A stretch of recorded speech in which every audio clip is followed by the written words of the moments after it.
Welcome to this NPTEL course on Dynamics and Control of Mechanical Systems. My name is Ashitava Ghoshal. I am a professor in the Department of Mechanical Engineering and in the Center for Product Design and Manufacturing and Robert Bosch Center for Cyber Physical Systems, Indian Institute of Science, Bangalore. In this course, we will start with the representation of rigid bodies in 3D space. Notation and basic concepts, let us look at position and orientation of a rigid body in 3D space. So a rigid body can be denoted by this strange looking shape. So basically this denotes an abstract rigid body. A rigid body can have several points. Okay. So for example, we can have a point I and a point J, similarly point I and a point K, and so on.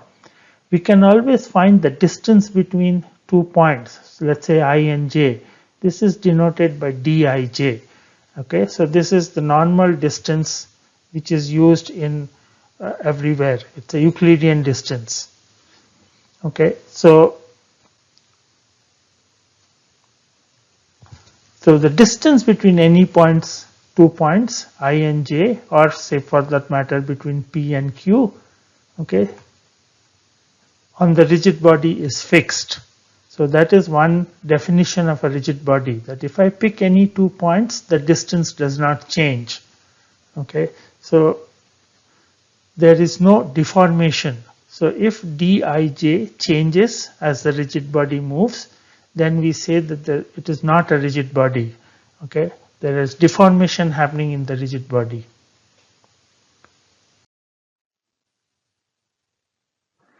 So now let us look at a rigid body in 3D space. Okay, so we have a reference coordinate system x, y, and z with an origin. There are many ways you can represent this rigid body. Okay, so the position of a rigid body is basically the position of a point of interest on the rigid body. So it could be the center of gravity, it could be the location of a sensor on the rigid body, or it could be any other point. So the position of a point on the rigid body is, again, as mentioned earlier, is with respect to a reference coordinate system or origin and a right-handed coordinate system x, y, z. So there are various ways of representing position of a rigid body. You can have Cartesian coordinates. Cartesian coordinates are nothing but x, y, and z, the usual Cartesian coordinate. You can have spherical coordinates and you can have cylindrical coordinates. Okay, so in this course we will be mostly using Cartesian coordinates. So let us look at Cartesian coordinates a little bit more detail. So what is x, y, and z of this point P? So it's nothing but you draw a vector from O to P and you project the vector along the x-axis, along the y-axis, and along the z-axis. So these projected distances are x, y, and z. In the spherical coordinates, you can have these 3 different angles. So you can have theta, phi, two different angles, theta, phi, and the distance to that point.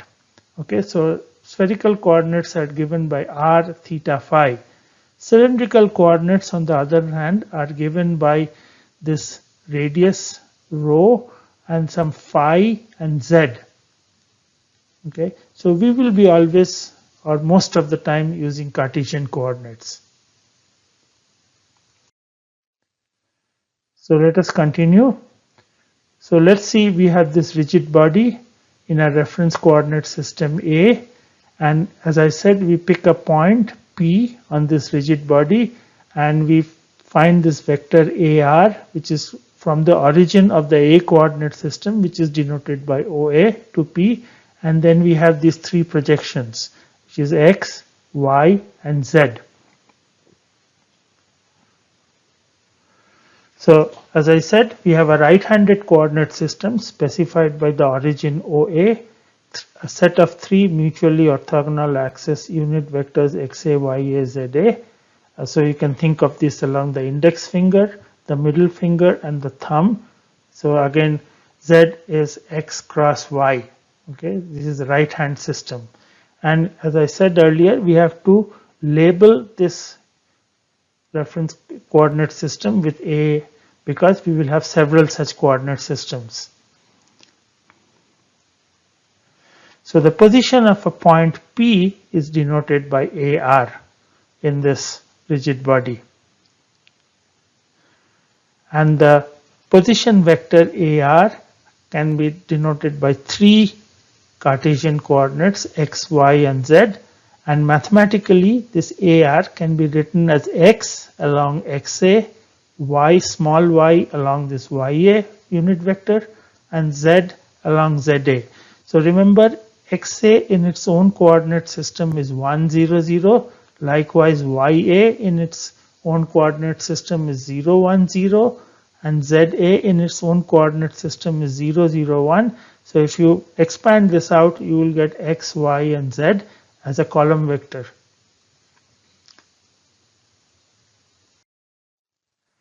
Now let's look at the very important notion of the orientation of a rigid body. And why do we need this concept of orientation? So let us look at a dice. Okay, so you can see this dice has 6 faces. So one such face is with 1, another one is with 5, and this one is 3. Now I can locate the corner of this dice by this vector which components x, y and z, but this is not enough to completely describe the dice. So for example, this dice could be rotated about this axis and this axis, and then you can see different things. So you will see that there is a 2 on this face, a 3 on this face, and a 6 on the other face. Okay, so remember, in a dice, opposite sides add up to 7. So when you rotate it, this 5 will now you will see as 2. Similarly, this 1 you will see as 6, whereas this 3 sort of remains the same. Okay, this is still the face with the 3. But as you can see, this dice looks completely different when you rotate about this line, keeping this corner point fixed. Okay, so just one point on this rigid body with components x, y and z, okay, is not enough.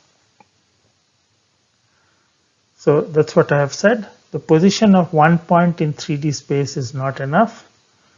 So the dice looks different when rotated about P, x, y, z. And what we need basically is something called the orientation of the rigid body. Just one point is not enough to completely describe the rigid body. So let us continue with this concept of orientation.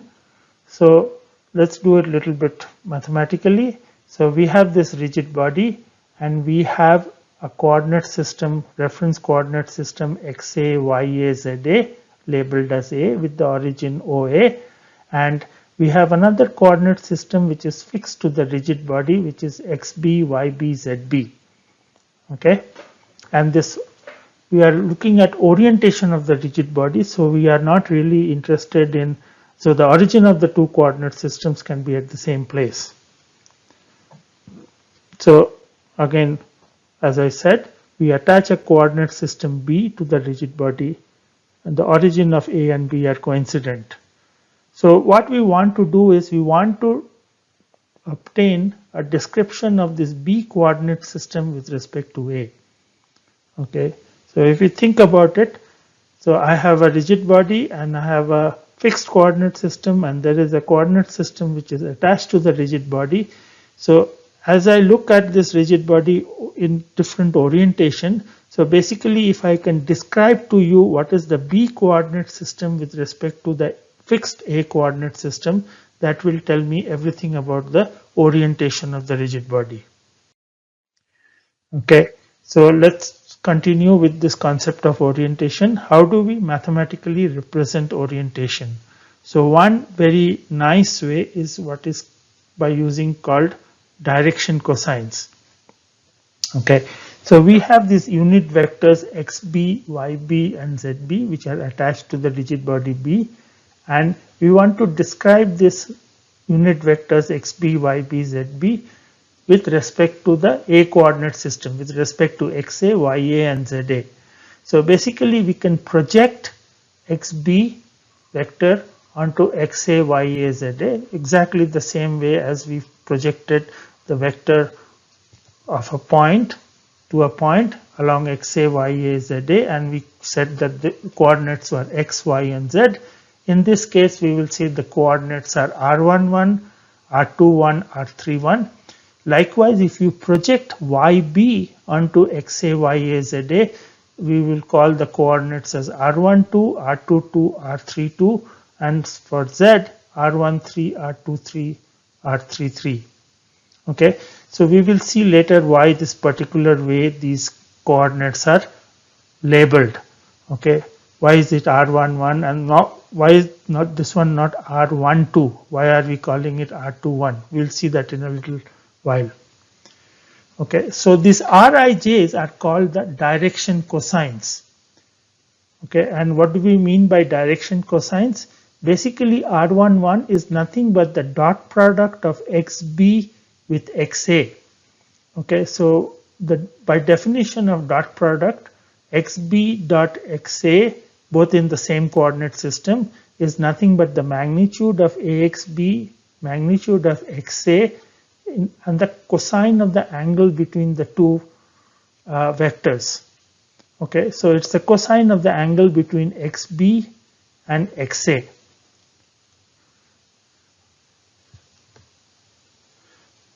And we can define a 3 by 3 rotation matrix B with respect to A, R, with all the elements Rij, okay, I comma j, 1, 2 and 3. So what is the first column of this rotation matrix? The first column of the rotation matrix will be R11 into 1, 0, 0, R21 into 0, 1, 0. Remember, y axis in its own coordinate system is 0, 1, 0. Z axis in its own coordinate system is 0, 0, 1. So the first column will be R11, R21, R31. Okay. What will be the second column? The second column will be the y-axis, yb axis in this reference coordinate system A. And the third column will be the zb axis in the reference coordinate system A. Okay, and this is one of the reasons why we deliberately labeled these coefficients R11, R21, R31 like this, because I want the first column to be XB. Okay, with components R11, R21, R31.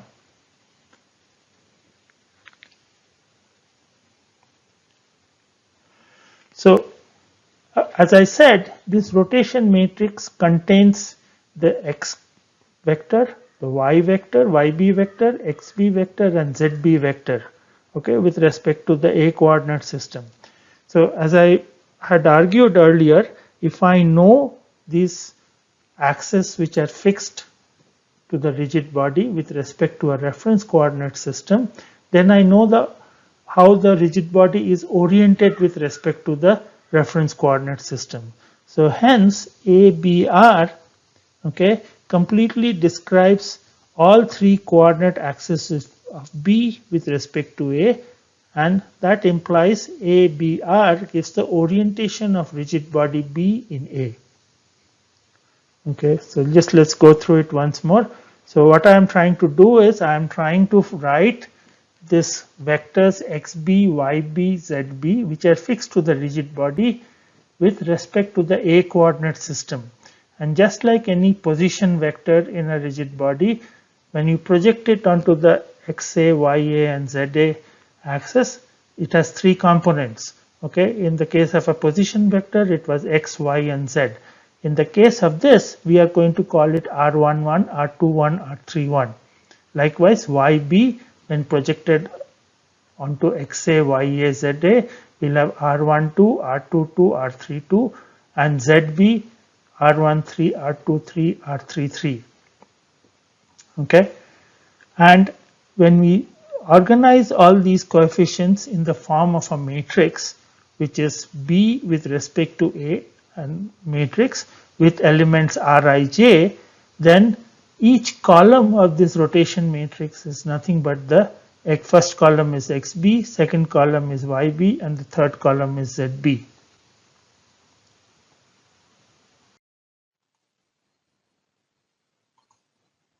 So as we discussed in the last slide, the first column of the rotation matrix ABR has R11, R21, R31, and this is the same as the XB axis in the A coordinate system. And the rotation matrix, first column is AXB, second column is AYB, third column is AZB. And as I had mentioned earlier, R11 is nothing but the dot product of XB with XA. So it is the magnitude which is both of them are 1. So we are left with cosine of the angle between these two axes, XB and XA.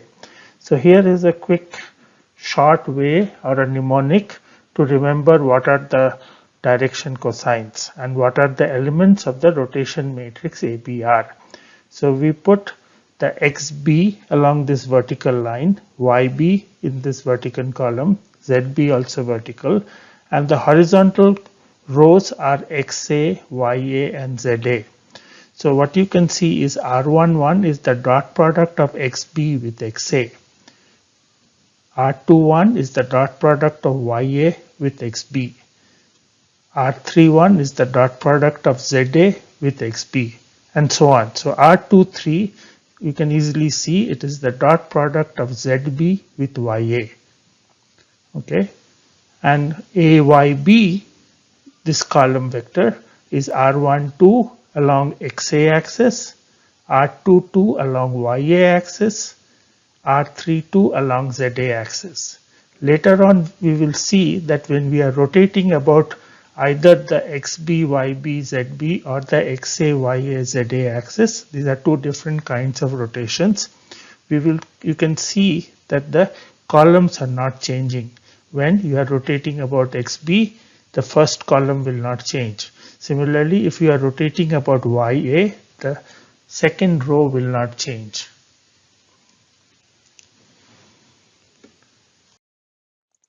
So let's look at an example. So I have, and this is a very simple example. This is a planar example. So I have a rigid body which is nothing but a square in this case. So let's say I rotate this square about this z axis by 45 degrees. So this dark square will now become this dotted square.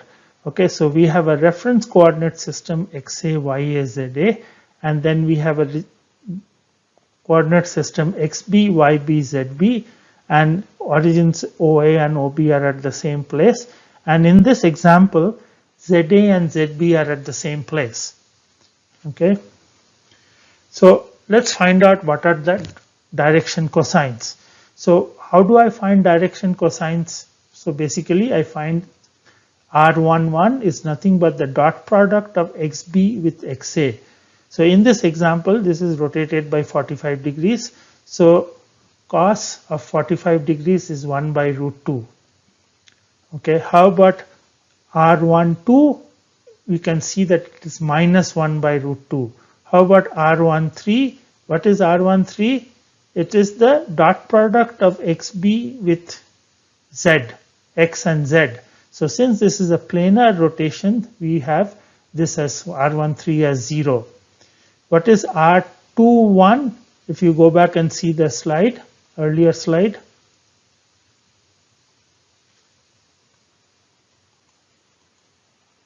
Okay, R21 was the dot product of XB with respect to YA.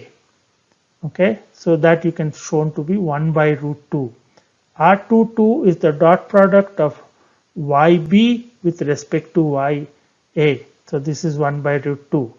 And how about the why is R331? Because it is the dot product of ZB with respect to ZA.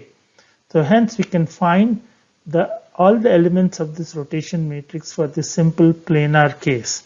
Okay, the square is being rotated about the z axis. And we can organize all these things in the form of this rotation matrix. So the first element is R11, so this is 1 by root 2. Second element is R21, which is also 1 by root 2, and the third element is 0. Likewise, the second column is the y-axis written in the a coordinate system. So that is R12 is minus 1 by root 2, R22 is 1 by root 2, R32 is 0. And the third column is the ZB axis with respect to in the a coordinate system. So now ZB and ZA are at the same place. So we have 0, 0, 1. Okay. So let's look at a slightly more interesting and harder example. So we want to do how to find the rotation matrix for some arbitrary orientation. Okay. So let's say we are given this rotation matrix, and this comes from this example. So in several examples from now on, we will use this cube. Okay, so this cube is like a dice, except now instead of marking 1, 2, and 3, we have colored it different colors. Okay, so 1 means the face with 1, 5 means the face with 5, and 4 means the face with 4. Okay, so this is also shown in this slide pictures. So 3 is on the other side, which is not visible. Okay, so opposite to 1 is 6, which is here, and 5, and the opposite to that will be 2, which is shown in this view. So 1 and 6, 5 and 2, and this is the third one. So remember, in a dice, sum of the opposite faces add up to 7. So now let us look at this cube, okay, or this dice in this given orientation.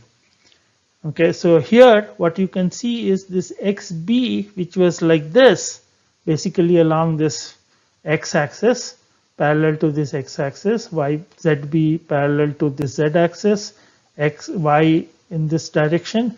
Now it has rotated. So XB is in this direction, YB is in this direction, and ZB is in this direction. So now you don't see 1, 5, and 4, these faces.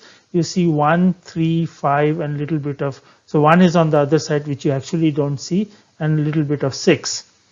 Okay, so the 3 views of this dice are given in this form. So the task is that I want to find the orientation of this rigid body. So again, what you can see is, because this is done using some software tool in MATLAB, I can find out what is the dot product of XB, okay, with XA.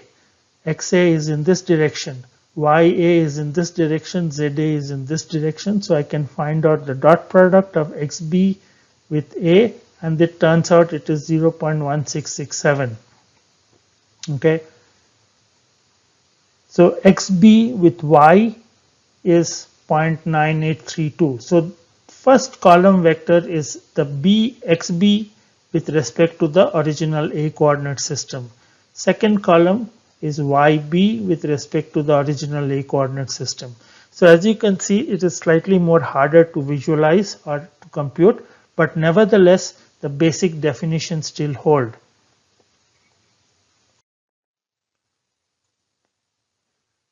So let's look at some of the properties of a rotation matrix ABR. So as I said, we have a rigid body.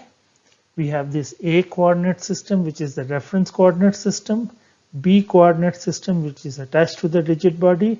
The origins are at the same place, OA and OB. And the first column of this rotation matrix is XB with respect to A. Second column is YB with respect to A. Third column is ZB with respect to A.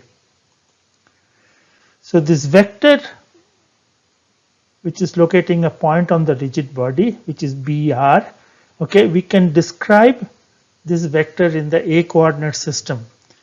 Okay, and this is again well known, you must have seen it in undergraduate, that ABR into BR will give you this vector in the A coordinate system. So if you pre-multiply a vector with a rotation matrix, you change the coordinate system. The second important property of a rotation matrix is that each of these columns are unit vectors. Okay, why are they unit vectors? Because it is nothing but the xb axis. It's a unit vector except it is described in the a coordinate system. So the magnitude of this, each of these axis is still unit vector. So the magnitude is 1. So axb, ayb magnitude, azb magnitude are all equal to 1. It is also important to see that this axb and ayb are perpendicular to each other, because remember this is how it was fixed. The xb, yb and zb are fixed on the rigid body B, but they are still a right-handed coordinate system. They are still orthogonal to each other.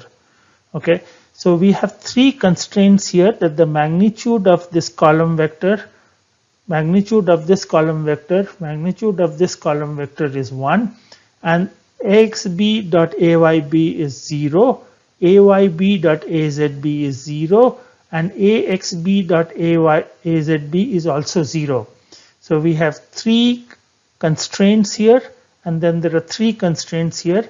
So this is a 3 by 3 matrix. Remember, there were 9 Rij's. I and j were going from 1, 2 and 3. So there are 9 direction cosines in this rotation matrix.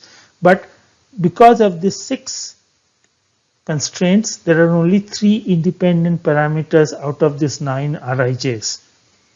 Okay, this is a very important concept, that although the rotation matrix contains 9 quantities, only 3 of them are independent. The next important property of this rotation matrix is that the determinant of this rotation matrix is +1. Okay. And because the determinant is 1, you can show that the transpose of into this matrix, so ABR transpose into ABR is an identity matrix. So I'm going to use U as an identity matrix, because I didn't use I, because I later on in dynamics we will denote inertia. Okay, so ABR transpose into ABR will be a identity matrix. So because of these two properties, the inverse is same as the transpose. So remember, any matrix A inverse of A into A will be identity. Okay, that is a property of a matrix. But in this case, the transpose into that matrix is also identity. So hence, transpose is same as inverse. So inverse of this rotation matrix will be denoted by ABR inverse. Also, physically what it means is, instead of B with respect to A, we have A with respect to B. That is what inverse means. Okay, and that is the same as ABR transpose. So let us continue. Let us look at what are the eigenvalues of this matrix. So it's a 3 by 3 matrix, hence there are 3 eigenvalues. Okay, and how do we find the eigenvalues? We state the eigenvalue problem, which is R into X will be same as lambda X. There is nothing new. This is a standard eigenvalue problem for any matrix, that A into X is same as lambda into X, where lambdas are the eigenvalues. In this case, if you expand this eigenvalue, which is nothing but determinant of Rx minus lambda X is equal to 0, we can find what is called as the characteristic polynomial. And the characteristic polynomial is given in this form. It is some minus lambda cube plus lambda square into R11 plus R22 plus R33 minus lambda into this M11, M22, M33 are called the minors of this rotation of this matrix. And the last term is the determinant of R. Okay, this is an expansion of the determinant of R minus lambda I is equal to 0. Okay, so the characteristic polynomial is cubic and can be written in this form: minus lambda cube. So this is not minus, just lambda cube minus a1 lambda square plus a2 lambda minus a3 is equal to 0. Okay, so a1 is the sum of the diagonal elements, a2 is related to the minors, and a3 is the determinant of this matrix R. So a3 is given by lambda 1 into lambda 2 into lambda 3, that is equal to 1. So this comes from linear algebra. So these are called the invariants. Okay, and one of the invariants is the product of the eigenvalues. And we know this is also equal to determinant of this rotation matrix, which we know is 1. So hence lambda 1 into lambda 2 into lambda 3, the three eigenvalues, the product is always 1. Let us continue a little bit more. So from this eigenvalue problem, I can rewrite as following. If you take the transpose of left and right hand side and pre-multiply by x transpose r transpose into rx will be same as x transpose lambda into x. Now this is same as lambda transpose lambda, which is 1. Okay, why is that? Because r transpose r is identity. Remember, the inverse is the same as the transpose for a rotation matrix. So this is identity. So the left hand side is x transpose x and the right hand side is x transpose lambda into x. So both sides x transpose x in some sense can be removed. Okay, and then we have lambda transpose lambda is equal to 1. So what this shows is that the magnitude of all three eigenvalues are 1. Okay, and we also have that the product of the three eigenvalues is also equal to 1. Okay, so magnitude of each eigenvalue is 1. Product of the three eigenvalues is 1. So there are very few ways which both of these can be satisfied. So one such way, which is that the eigenvalues of ABR are 1 and e to the power plus minus I phi. Okay. Why? Because see, if the product of these three is 1, so I can have, for example, lambda 1 is 1, lambda 2 is half, and lambda 3 is 3. Okay, then also I'll get 1. But then this one is telling me that the magnitude of each of the lambdas is 1. So I cannot have lambda 3 as 3 or lambda 2 as 1 by 3. Okay, so the only way is that one of the eigenvalue is 1 and the other two are e to the power plus minus I phi. So what is e to the power plus minus I phi? It is nothing but cos phi plus minus I sin phi. So I here means square root of minus 1. And phi turns out that it is cos inverse of this. So this can be proved mathematically if you go back and use all the properties of the rotation matrix and also go and expand this characteristic polynomial. So this is well-known fact. So I am not going to go into the derivation of this. So one of the eigenvalue is 1. So the eigenvector corresponding to 1 can be written in this form. So let's call that eigenvector as k hat. I'm going to write the unit eigenvector. So that can be written as 1 by 2 sine phi, okay, multiplied by a column vector which is r32 minus r23, r13 minus r31, r21 minus r12.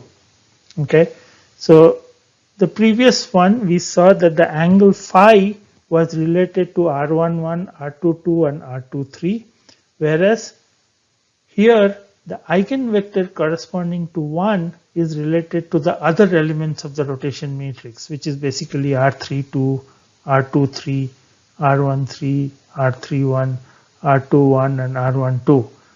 Okay, so it turns out that this can be obtained, and I will show you a little later that how we can obtain this. But from basic linear algebra, any eigenvalue problems, for a real eigenvalue which is 1, we can find what is the eigenvector. Okay, so one important thing to notice here is this is 1 divided by 2 sine phi.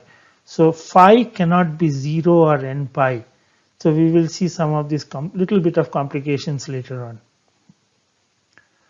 So if phi is 0 or 2n pi, there is no rotation. Okay, so phi means that there is a rotation angle. If the phi is 0, there is no rotation.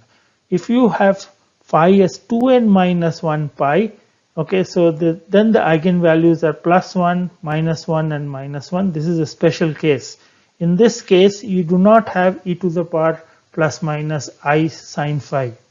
Okay, e to the power I plus minus I phi.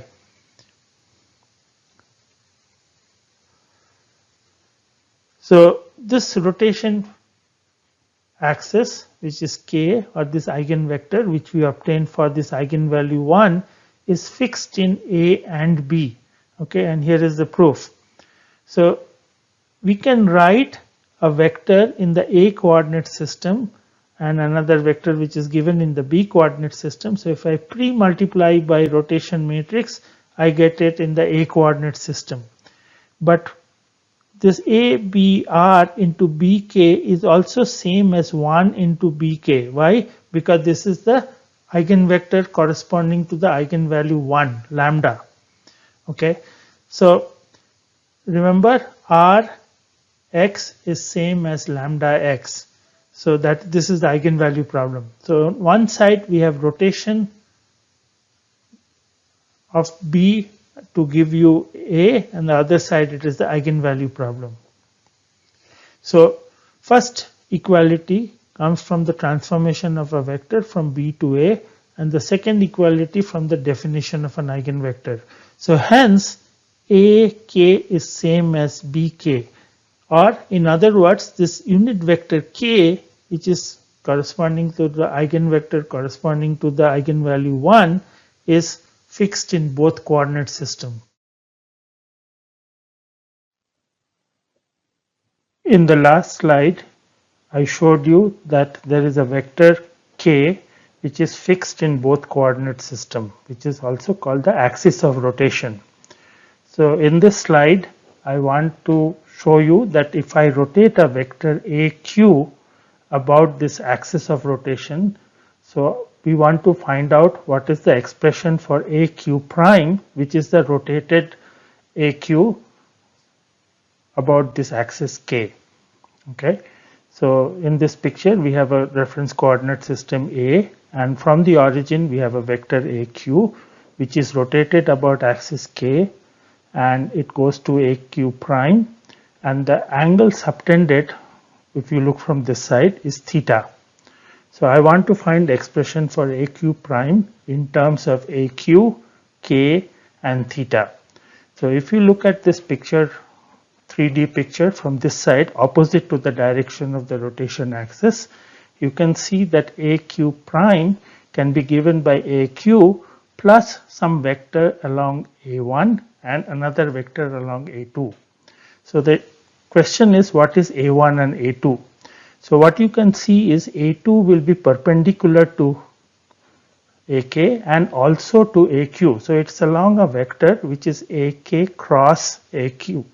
Okay, and this angle sine theta comes because it is this projection. So you can see that there is a sine theta which will show up. A1 is a vector which is from Q to the center, towards the center. Okay, so what you can see is it will consist of two parts. One is this AQ dot AK along AK minus AQ. Okay, so this is the direction, that one.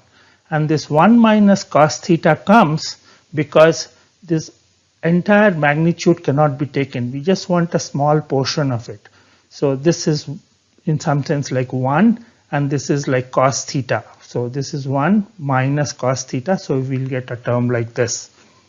Okay, so AQ prime will be basically AQ, which is this vector, plus A1 plus A2. Okay, so as I said, we want to find out AQ prime when it is rotated about axis K by an angle theta. So AQ prime is given by AQ into cos theta. So you can see here you will have minus AQ into 1 minus cos theta, okay, plus some other terms will show up. So hence you will be left with AQ cos theta. Then so AK cross AQ into sine theta, which is this along this A2, and then the rest of it 1 minus cos theta into AK into dot AQ along this K axis. Okay, so this term is coming from here into 1 minus cos theta, and AQ minus AQ into 1 minus cos theta plus AQ will left with this term. So this is a very well-known formula. This is called the Rodriguez formula. So basically what it is telling you is that if I have a vector which is rotated about another vector in 3D space, I can write the location of the new rotated vector in terms of the original vector A and the axis of rotation and theta. So this is a very, very famous formula, and we will use this formula later on to derive rotation elements of the rotation matrix. This AQ prime can also be written as a rotation matrix into AQ. So this is just like any other transformation.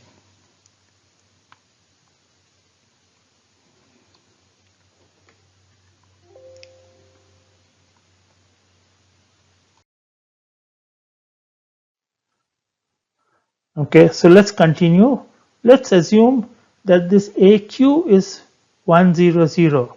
Okay, what is 1, 0, 0? It is the x-axis, and this is being rotated by an angle phi. So what is the general form of this rotation axis is kx, ky, kz as a column vector. I want to find out what is the rotation matrix ABR. Basically I want to find out what is this Rij. Okay, so if you use this Rodriguez formula, so we have ABR into 1, 0, 0, so it is that, and basically we have cos phi into 1, 0, 0, sin phi into cross product, and 1 minus cos phi kx into this. Okay, so this can be seen, and if you simplify this, you will get R11 as kx square into 1 minus cos phi plus cos phi. R21 is kx ky 1 minus cos phi plus kz sin phi, and R31 is nothing but kx kz 1 minus cos phi minus ky sin phi. So what is this ABR into 1, 0, 0? That is nothing but XB. So this is the first column of the rotation matrix, and these are the elements of the first column of the rotation matrix. So hence the first column of the rotation matrix can be written in terms of kx, ky, kz, which is along the rotation axis, and then angle phi, which is the angle about which it is rotated. Similarly, if you assume AQ is the y-axis or AQ is the z-axis, we can go back to the Rodriguez formula and then just apply the Rodriguez formula, and we can find out what is the second column and the third column of this rotation matrix. But now we are finding this rotation matrix in terms of kx, ky, kz and this rotation angle phi.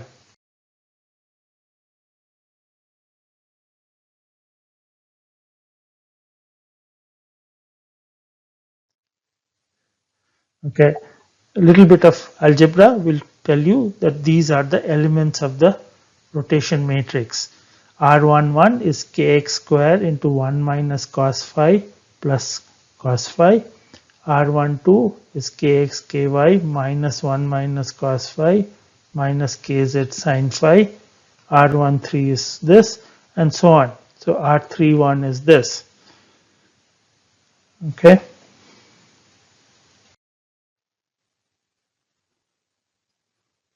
So once we know this general form of a rotation matrix in terms of kx, ky, kz, and this rotation angle about the rotation axis k, rotation angle phi, so we can assume that k is parallel to xa, and of course hence it is parallel to xb, because remember k does not change between the two coordinate systems.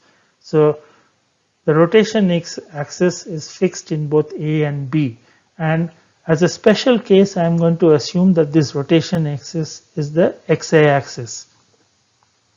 So let's see the picture. So what we have is this rigid body.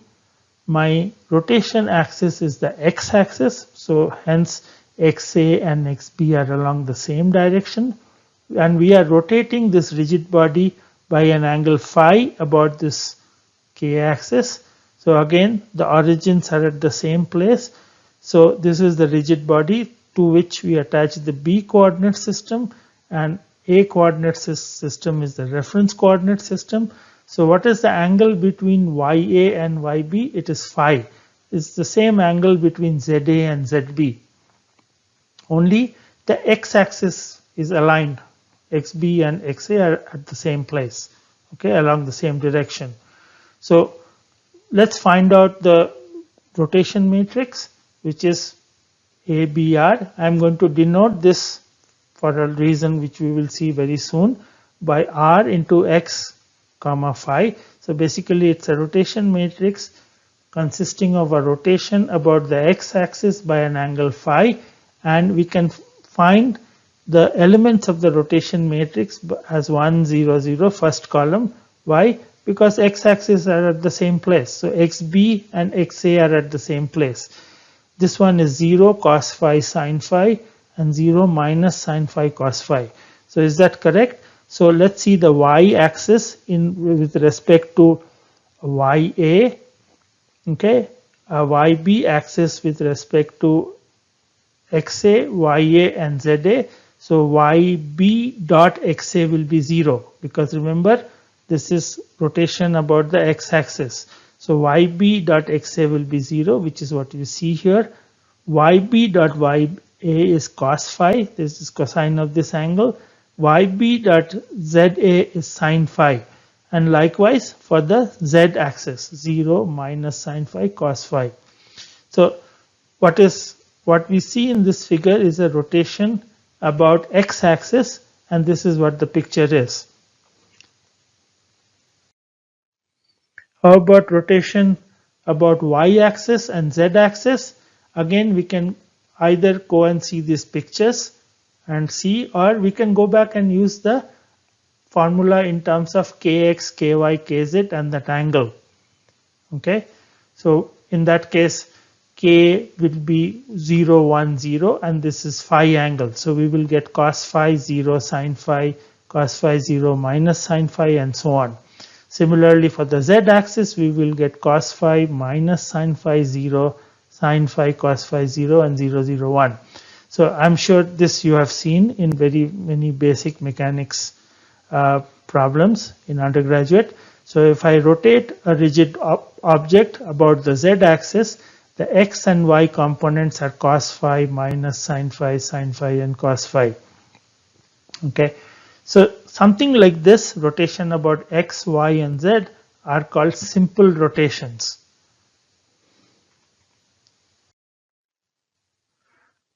Next, let us look at another very important concept, which is two successive rotations.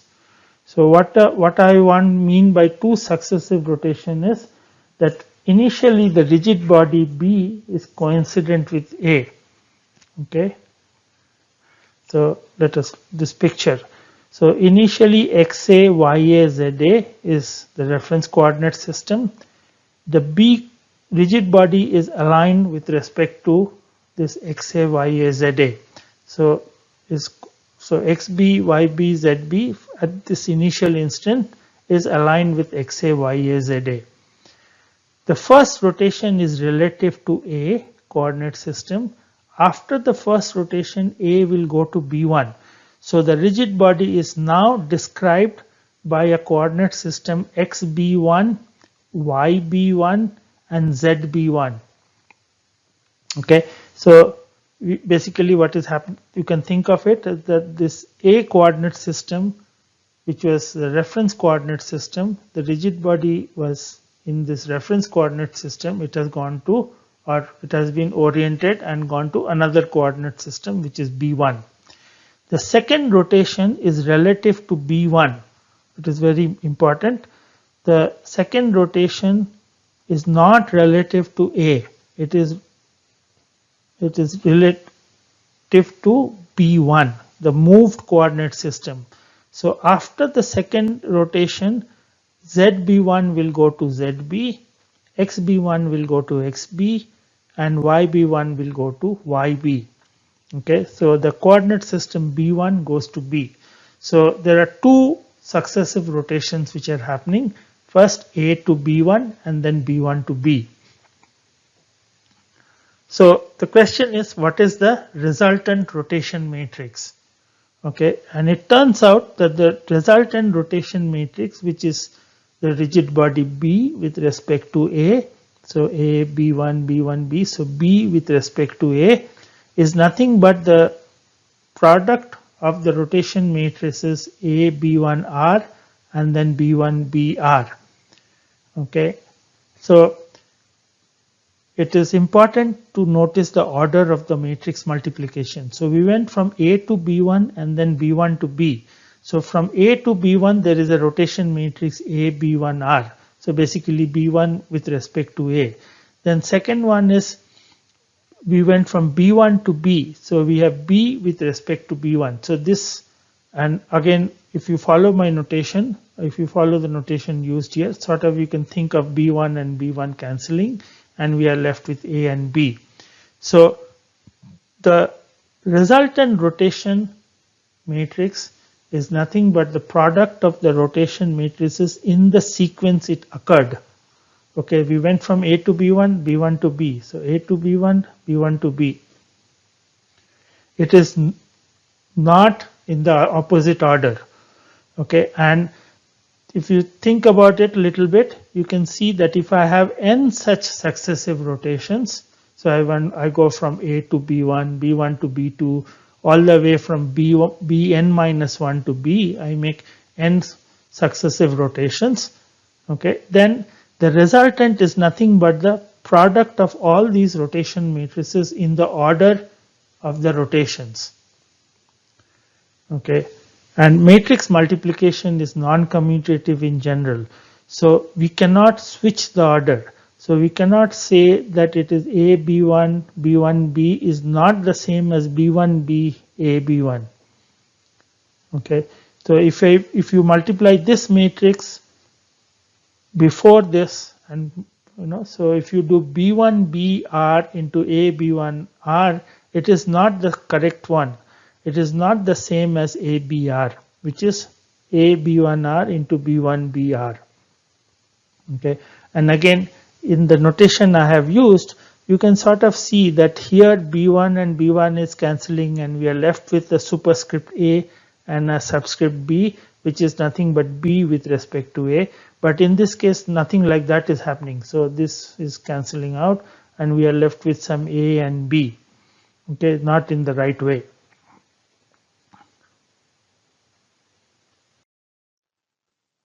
So important observation is this orientation can be described by three important independent parameters. So remember, in the rotation matrix each column vector has unit magnitude and each of those column vectors are perpendicular to each other. So hence out of the 9 parameters in the rotation matrix, only 3 were independent. So we can at least think of representing a rotation matrix completely by three parameters. Okay, and this is indeed possible. So we can do 3 successive rotations about fixed axis or axis fixed to the moving body. So there are two ways of doing it.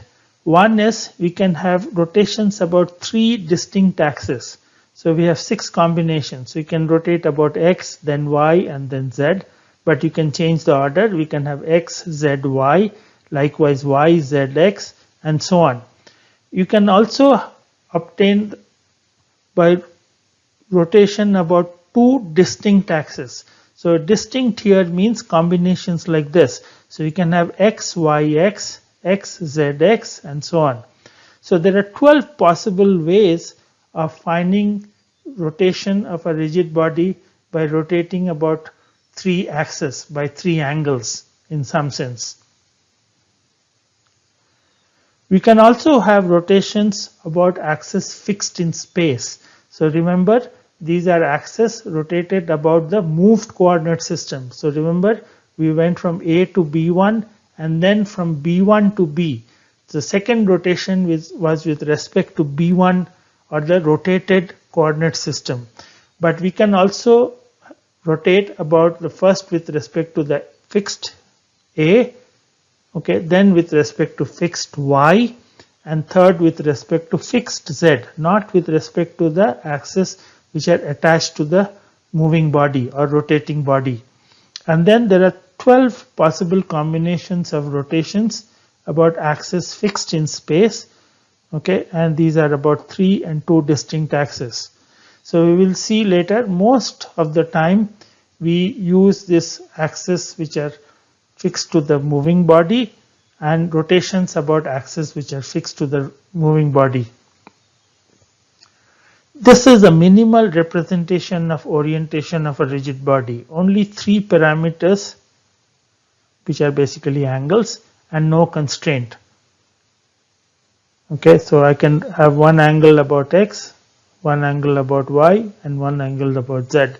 So the product of these 3 rotation matrices or rotations about x, y, and z will give me a rotation matrix which represents the orientation of B with respect to A. Okay, so if you have 3 angles about 2 distinct axes, so these ones x, y, x, z, y, z, these are called classical Euler angles. And about 3 distinct axes, which is x, y, z, x, z, y, these are also called Tate-Bryan angles. In some books, all of them are called Euler angles.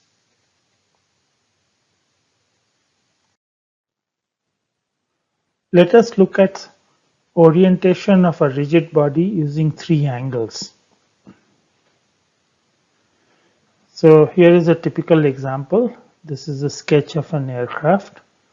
So in this figure, we have a reference coordinate system which is XA, YA, ZA with origin OA, and this aircraft is located by its center of mass or center of gravity, which is this vector AC, and at the center of gravity we have these 3 axes, which is XB, YB, and ZB. So XB is along the body or the fuselage of the aircraft. YB is perpendicular to the fuselage and ZB is perpendicular in this direction. So these are also sometimes called as the roll, which is rotation about the XB by an angle alpha is the roll. Then rotation about YB, which can be denoted by beta as the pitch, and rotation about ZB by an angle gamma, this is called the yaw. Okay, so pitch means the nose of the plane goes up and down. Yaw means it is rotating about the z-axis, and roll means it is rotating about the x-axis. And although we are not going to go into the details, this roll, pitch, and yaw could be done using what are called as control surfaces. Okay, so we have elevators, we have rudder and aileron. So I want to describe the orientation of this aircraft. So we can describe the orientation of this aircraft by these three angles, by this roll angle alpha, beta, and pitch angle beta, and the yaw angle gamma. So these are what are called as three rotations about body fixed axis. So remember, the axes are fixed to the aircraft, and these rotations are about axes which are fixed to the aircraft.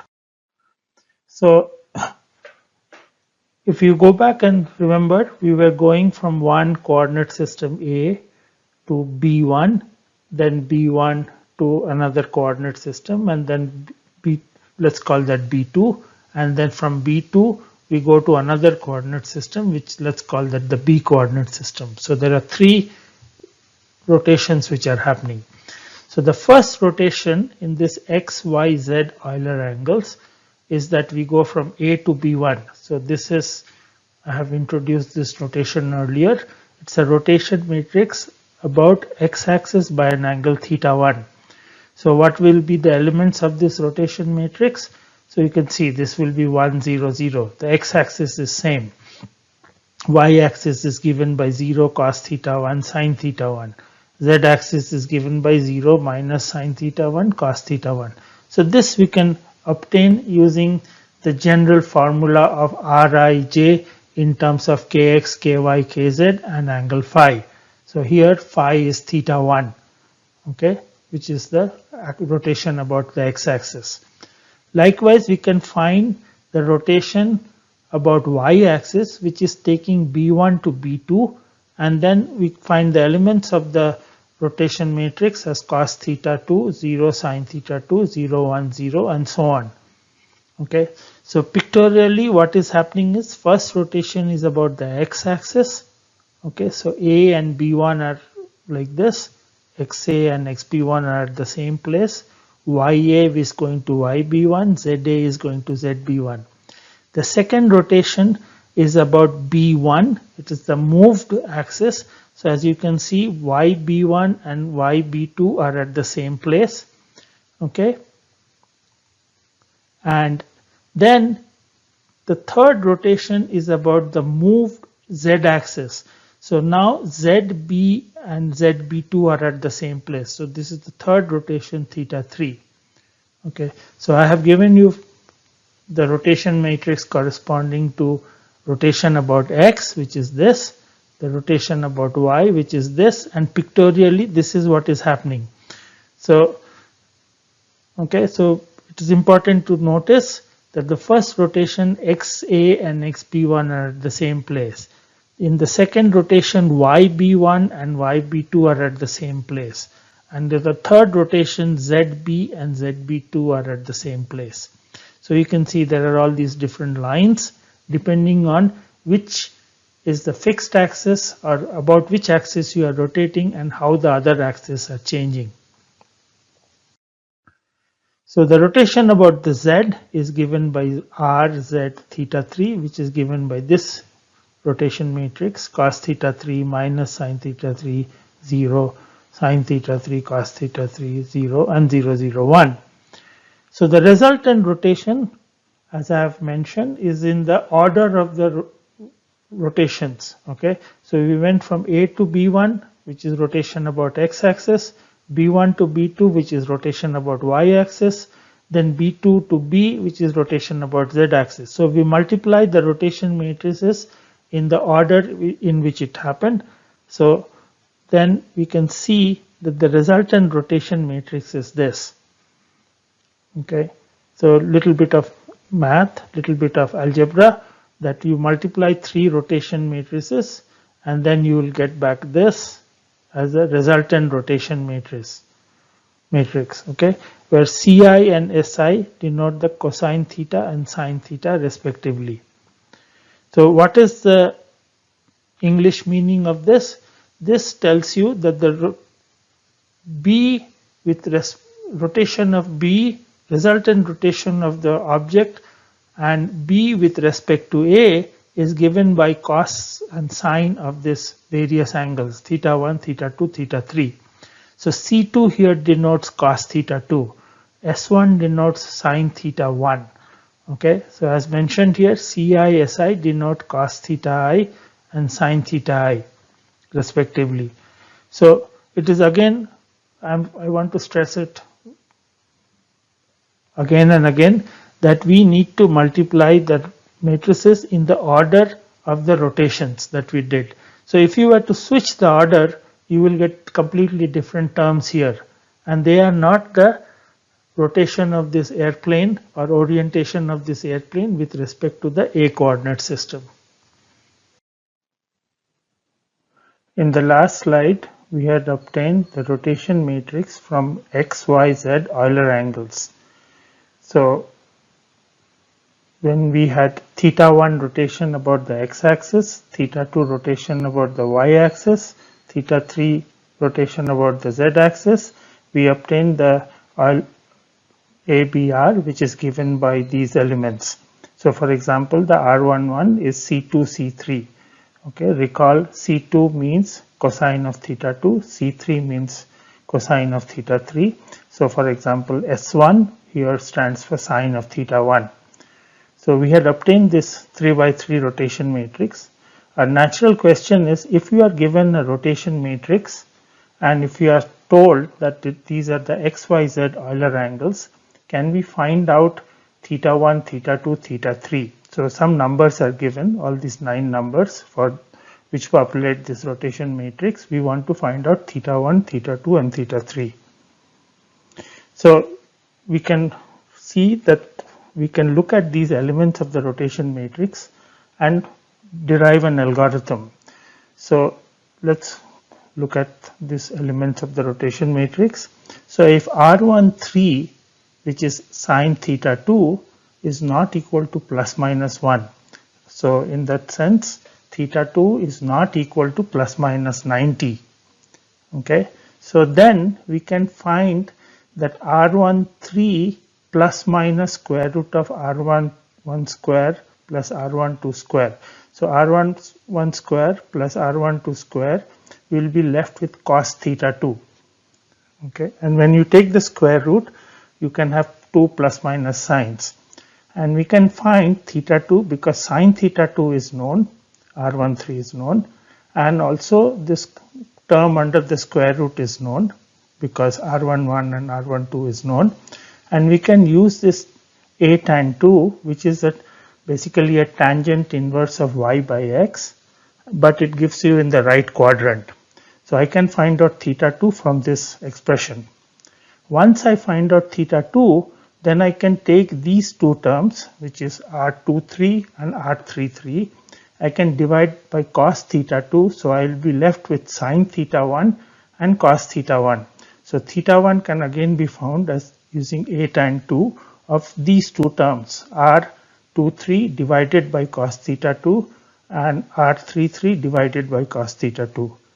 Okay, so again we go back to this thing that if theta 2 is plus minus 90 degrees or R13 is plus minus 1, then cos theta 2 will be 0. So we couldn't divide by cos theta 2.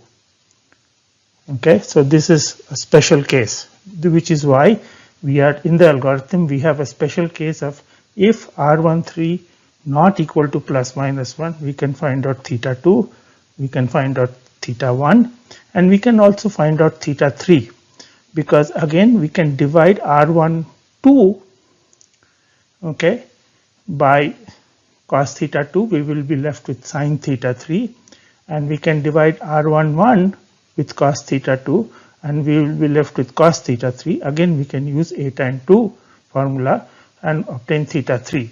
So A tan 2 is this MATLAB supplied routine which gives you the angle in the right quadrant.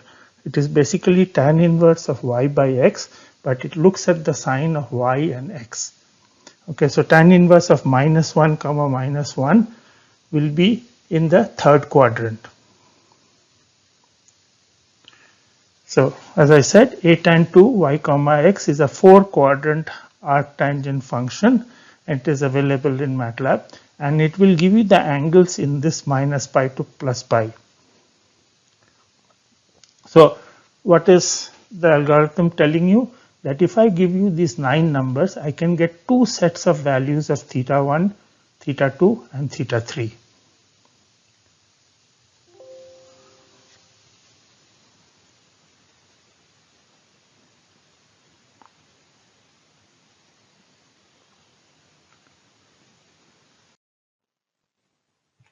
Okay, so let us continue.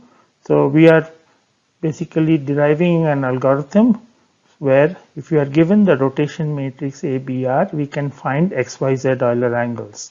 In the last slide, I had showed you that starting from this rotation matrix, where sine theta 2 is not plus minus 1, okay, then we obtain theta 1, theta 2 and theta 3. Okay, so let's see what happens when you have theta 2 is plus minus pi by 2. Okay, so if theta 2 is plus minus pi by 2, so this will become 1, these two terms will become 0. So cos pi by 2 is 0. Here also these two terms will be 0. And now we are left with these four terms. So this is R21, R31, R22 and R32. Okay, so if you substitute theta 2 as pi plus minus pi by 2 in these expressions, so you'll have S1 C3 plus S3 C1. So if you go back to your trigonometry, this is nothing but sine of theta 1 plus theta 3. Okay, so similarly, if you substitute theta 2 as pi by 2 here, you will end with minus C1 C3 plus S3 C1, which is nothing but cos of theta 1 plus theta 3. So what you can see is when theta 2 is plus minus pi by 2, I cannot find out both theta 1 and theta 3 because this term, which is the only left term, because these are all zeros, everything else has become 0, you will see that it is sine of theta 1 plus minus theta 3. So we cannot find both theta 1 and theta 3 uniquely. So we cannot give up. So there is a convention when you want to find Euler angles given a rotation matrix, and in this special case of theta 2 is plus minus pi by 2, we make a convention which shows the following, which says the following. If R13 is 1, so sine theta 2 is 1, okay, which means theta 2 is plus pi by 2, then we can say theta 1 is a tan 2 R21 comma R22. It will be a tan 2, this R21, which is sine of theta 1 plus theta 3, and this is cosine of theta 1 plus theta 3. Okay, so we can find out a tan 2, and then since we know we cannot find theta 1 and theta 3 uniquely, we say theta 1 is this and theta 3 is 0.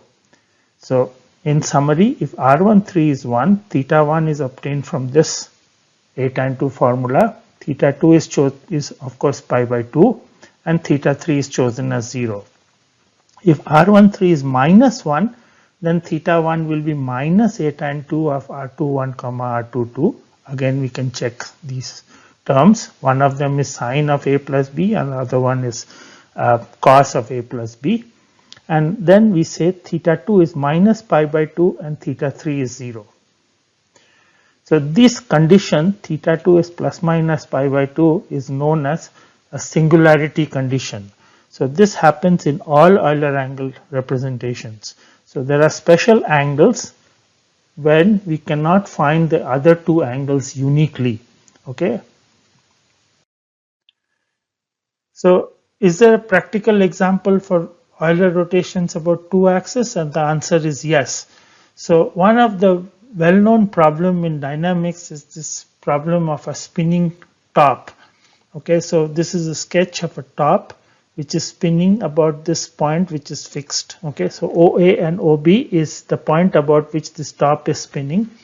So typically in a top there are three possible angles. One is called precession, which is rotation about the z-axis. Then there is this tilt, or this top which can tilt from the vertical, that is about the x-axis. This is theta 2, and then the top itself is spinning about its z-axis, which is theta 3. It is called the spin axis. So in this case we have Euler rotations about z, x, z.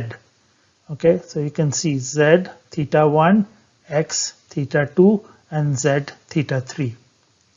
And again, we can find individual rotation matrices, rotations about z, rotations about x, rotations about z, and multiply all of them in the order in which it is happening, and we'll get a resultant rotation matrix which looks like this. Okay, so again we can see that 3 element is cos theta 2 and so on. How about rotations about two distinct axes? There are many such examples in actual robotics and various other places. Okay, one such example is this robot. Okay, so this is a 6 degree of freedom robot. It's a very well-known robot called the Puma 560 robot. It consists of 6 motors. So one rotation is about this vertical axis, waist, then shoulder, then elbow. More importantly, as far as we are concerned here, there are 3 rotations which are happening at the wrist. Okay, so wrist, bend, flange, and wrist rotation. So in this case, for this Puma robot, the wrist has 3 degrees of freedom. You can achieve arbitrary orientation by the wrist, and it can be modeled as Z, Y, Z Euler rotations. Okay, so we don't want to go into too much detail, but in a robot, the Z axis is typically the rotation axis. So in one case, you have one Z axis, then you have another one which is perpendicular to the Z, which is the Y axis, and again there is a third rotation which is happening about the Z axis. Next, we have an example of Z, Y, Z Euler angles. Basically, there are 3 consecutive rotations about the Z axis, then the Y axis, and then again the moved Z axis. Pictorially, what is happening is, what you can see is that the first rotation ZA and ZB1 are at the same place. So this is theta 1. The second rotation is about the Y axis. So YB1 and YB2 are at the same place, and rotation axis is Y axis. It's about theta 2. And the third rotation is about the moved Z axis. So ZB2 and ZB are at the same place. So this is theta 3. So the locations or the orientation of the different axes are shown in all these pictures. Okay. So how do I find what is the resultant rotation matrix? So basically we multiply 3 rotation matrix. First one is about Z axis. So here C1 means cos theta 1 minus sin theta 1 and so on. And you can see that the Z axis is the fixed axis. So 0, 0, 1, that doesn't change. Then the second rotation is about the Y axis, moved Y axis. So it's cos theta 2, 0, sin theta 2. And again the Y axis is not changing. And the third rotation is back to Z. Okay, but it is the moved Z. So in this picture, it is about the moved Z axis. So again, we have this rotation matrix, and we can multiply all these 3 out, and then you can see that you get a resultant rotation matrix, which looks like this. So the important thing here is that the 3 element is cos theta 2. This element is sin theta 2, sin theta 3. And the 3, 1 element is minus sin theta 2 cos theta 3, and this 1, 3 element is cos theta 1 sin theta 2, and this one is sin theta 1 sin theta 2. So you can notice that the rotation matrix here is very different from the previous rotation matrix. And again, we can find a algorithm which, given Rij or given the rotation matrix, and I know it is a ZYZ Euler angle, I can find out all the 3 angles, theta 1, theta 2, and theta 3. So for example, theta 1 is given in this form, theta 2 is given in this form, theta 3 is given in this form. So again, here you can see that there is some problem when sin theta 2 is 0. Okay. So when R33 is plus minus 1, you have a singularity, and we cannot find theta 1 plus minus theta 3.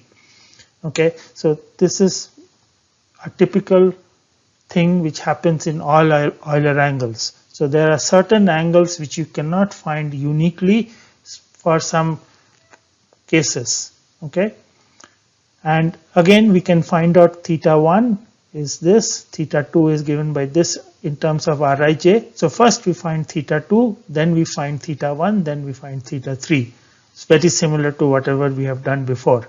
And then there are these special cases. If R33 is 1, then we find theta 1, 2 as 0 and theta 3 is this. If R33 is minus 1, then theta 1 is 0, theta 2 is pi, and theta 3 is this. So again, for a given rotation matrix, the three Z, Y, Z Euler angles, theta 1, 2, and 3, there are two possible sets.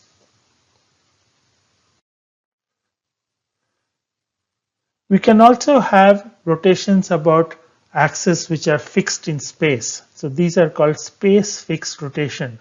So here is an example.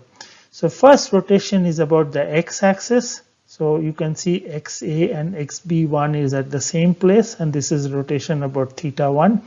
The second rotation is about the y-axis, okay, and not the YB1 axis, not the moved b-axis, but the original y-axis. Okay, so it is about YA by theta 2. And finally, the third rotation is about the z-axis, and again it is not the moved z-axis, in which case would have been ZB2, but it is about ZA. So what we are doing is three successive rotations, but not about the body fixed axis. It is about the original reference or X, Y, and Z in the space fixed axis. Okay, so as I said, the first rotation is about x-axis. So I go from A to B1, and we can find this rotation matrix very easily.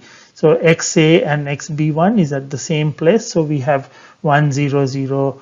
X-axis is at the same place. Y-axis, cos theta 1 and sin theta 1, and so on. The second rotation is about YA. Okay, but I do not know. I know the formula if I rotate about the moved y-axis, but I do not know where the moved y-axis is. Okay, so what we want to do is we want to find out YA in the moved coordinate system, in the rotated coordinate system B1. And we can find this, yes. So we know that this rotation matrix A B1 R into B1 YA is 0, 1, 0. Why? Because this is I am rotating about the A axis. So A B1 into B1, this will give me the Y axis in its original coordinate system, in its own reference coordinate system. So it is 0, 1, 0. So solving this equation, I can show that K1 is A B1 transpose R transpose into 0, 1, 0. So inverse of this is same as transpose.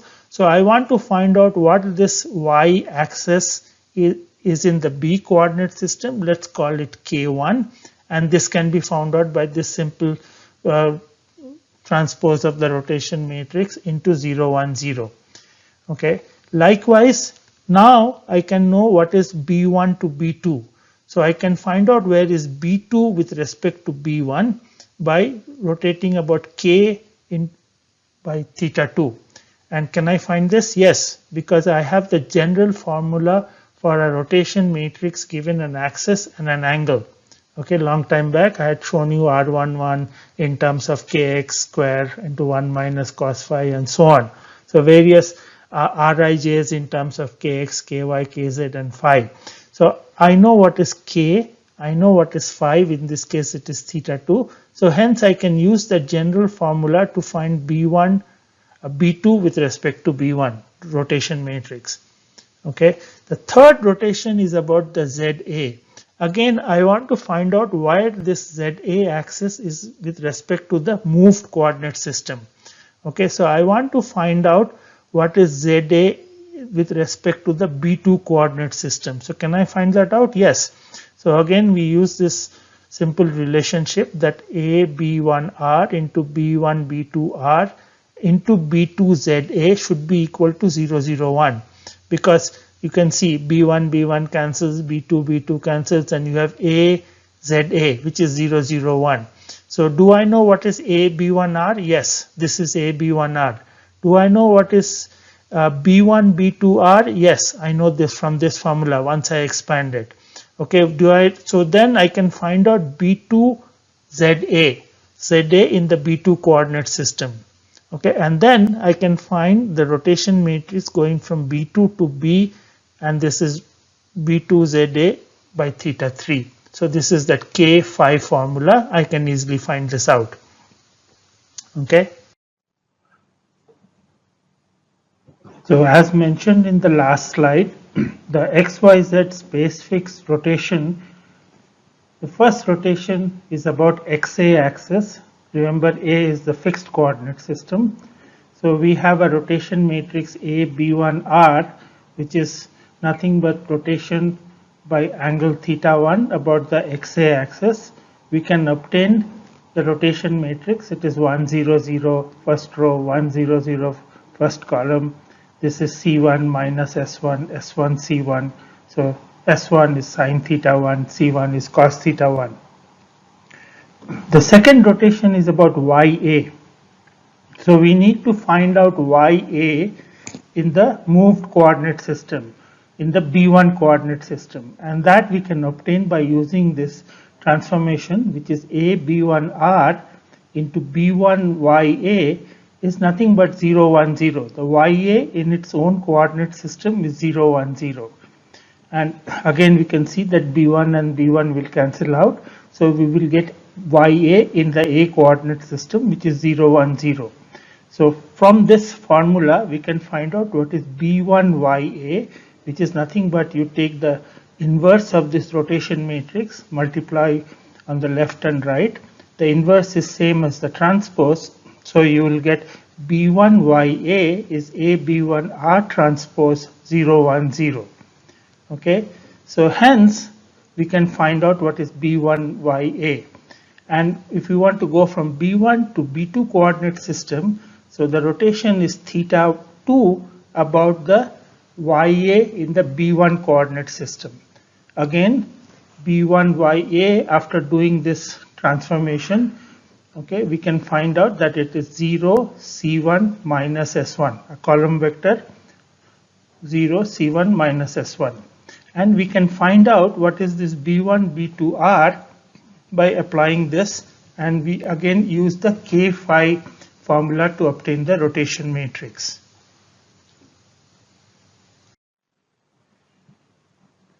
To recapitulate, we obtained the K phi formula using this rotation of a vector AQ by an angle theta about the K axis, and this was the famous Rodriguez formula, which is AQ prime was AQ cos theta plus AK cross AQ into sine theta plus 1 minus cos theta AK dot AQ along AK vector. Okay, and this formula was derived earlier. So we obtain R11, which is nothing but kx square 1 minus cos phi plus cos phi, and so on. So for example, R33 is kz square 1 minus cos phi plus cos phi. So we had seen these formulas before. So we use the Rodriguez formula, and then we obtain the rotation matrix elements Rij in terms of kx, ky, kz, and the rotation angle cos phi. So now we have the rotation axis is this Ya in the B coordinate system. So the k here is 0 C1 minus S1. Okay, and then B1 B2R, it is the rotation of this about this Ya by theta 2. So if you substitute k as 0 C1 minus S1, and then you have theta 2, which is the rotation about this k axis, and then you use these formulas for Rij, you will get the rotation matrix going from B1 to B2. Okay, so it's a little bit complicated, some simplification is required. So you can see that the R11 is cos theta 2, R12 is sin theta 1 sin theta 2, R13 is C1 S2, R21 is minus S1 S2, R31 is minus C1 S2. The R22 term is much more complicated. It is 1 plus S1 square into C2 minus 1 plus C2, and this term is S1 C1 into C2 minus 1, and so on. So it is a rotation matrix, because what have we done? We have used this K5 formula. Now K is not one of the X, Y or Z axis. The K is 0, C1 minus S1, and the phi here corresponding to theta 2. So if you just substitute these in these expressions, you will get this rotation matrix. So now we have obtained from A to B1 and then B1 to B2. So if you multiply A B1 into B1 B2, we'll get A B2R.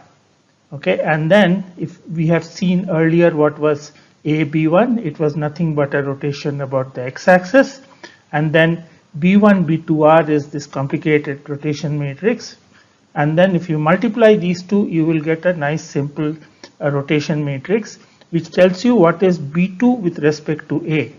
Okay, so you will get C2 S1 S2 C1 S2 0 C1 minus S1, then minus sine theta 2 sine theta 1 cos theta 2 C1 C2.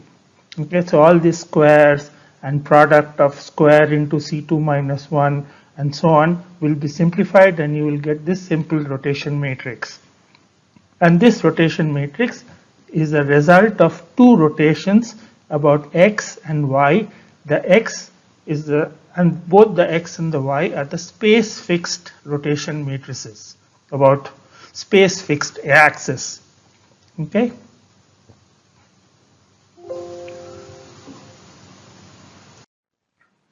So in the XYZ space fixed rotations, the third rotation is about the Z axis, and this is the original Z axis, the ZA axis. Okay, so the fixed axis which is XA, YA, ZA, and this will take. And how do we find out what is this ZA axis in the moved B2 coordinate system? So again we can use this formula, which is A B2R into B2 ZA will be 0, 0, 1. Again you can see that these B2 and B2 will cancel out sort of, and then we are left with these 0, 0, 1, the Z axis in its own coordinate system.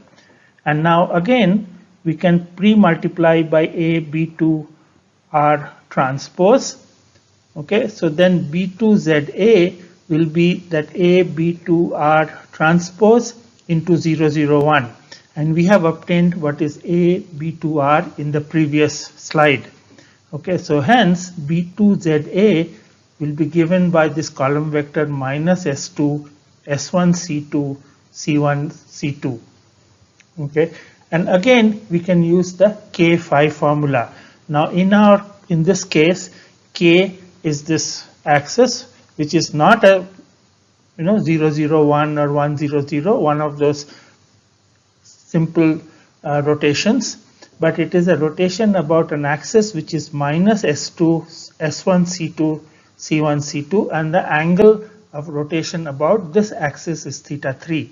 So if you go back and substitute K is this and theta 3 in that K5 formula, we will get some really complicated rotation matrix. And what is this? This is B2 and it's finally going to B. So we'll get this expression which is S2 square plus C2 square into C3 and so on. So as you can see now, the rotation matrix is much more complicated.